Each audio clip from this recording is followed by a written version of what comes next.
إن الصفا والمروة من شعائر الله فمن حج البيت أو اعتمر فلا جناح عليه أن يطوف بهما ومن تطوع خيرا فإن الله شاكر عليم.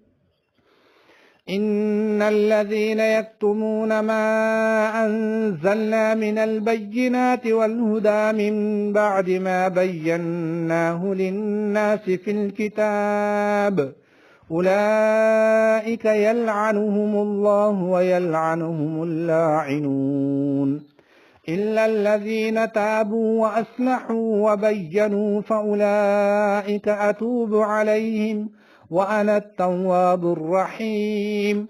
إن الذين كفروا وماتوا وهم كفار أولئك عليهم